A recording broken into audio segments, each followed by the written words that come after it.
அண்மைச் செய்தி.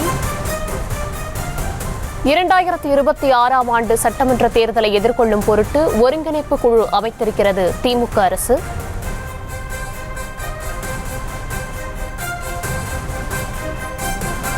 (2026) சட்டமன்ற தேர்தலை எதிர்கொள்ளும் பொருட்டு ஒருங்கிணைப்பு குழு அமைத்திருக்கிறது திமுக.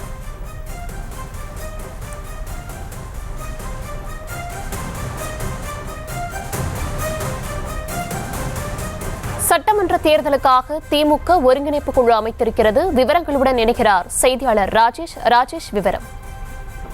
வணக்கம். சட்டமன்ற தேர்தலுக்கு இன்னும் 2 ஆண்டுகள் இருக்கக்கூடிய சூழ்நிலையில் திமுக இப்போதே தேர்தல் பணிகளை துவங்கி இருக்கின்றது. அந்த வகையில் திமுக தலைவர் மு.க.ஸ்டாலின் அவர்கள் தலைமை ஒரு செய்திக்குறிப்பு ஒன்று வெளியிடப்பட்டிருக்கின்றது.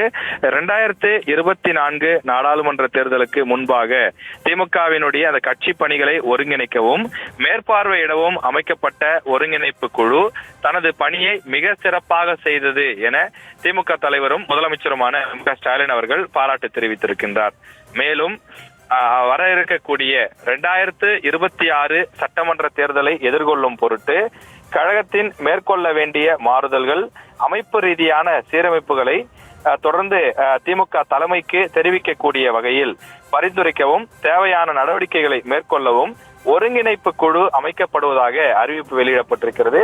அதில் 4 முக்கிய அமைச்சர்கள் பங்கேற்றிருக்கிறார்கள். அதாவது மொத்தம் 5 பேர் இந்த ஒருங்கிணைப்பு குழுவில் இடம்பெற்றிருக்கிறார்கள். அதில் முதலாவதாக அமைச்சர் KN நேரு, அதே போல இரண்டாவதாக திமுக அமைப்பு செயலாளர் RS பாரதி, அதே போல மற்றபடி அமைச்சர்கள் ஏவா வேலு, அமைச்சர் தங்கம் தென்னரசு, அமைச்சர் உதயநிதி ஸ்டாலின் ஆகிய 4 அமைச்சர்கள் மற்றும் திமுகவினுடைய அமைப்பு செயலாளர் RS பாரதி, இந்த 5 பேர் சேர்த்து ஒருங்கிணைப்பு குழு அமைக்கப்பட்டிருக்கிறது. ஏற்கனவே தன்னுடைய பேச்சின் போதெல்லாம் முதலமைச்சர் குறிப்பிடுவது இந்த விக்கிரவாண்டி இடைத்தேர்தல் உள்ளிட்ட விஷயங்கள் வர இருக்கக்கூடிய உள்ளாட்சி தேர்தலாக இருந்தாலும் அடுத்த சட்டமன்ற தேர்தலாக இருந்தாலும் தயாராக வேண்டும், அதற்கு தேவையான நடவடிக்கைகளை மேற்கொள்ள வேண்டும் என தனது கட்சி நிர்வாகிகளுக்கு அறிவுறுத்தி வந்த நிலையில் தற்போது ஒருங்கிணைப்பு குழு திமுக சார்பில் அமைக்கப்பட்டுள்ளது.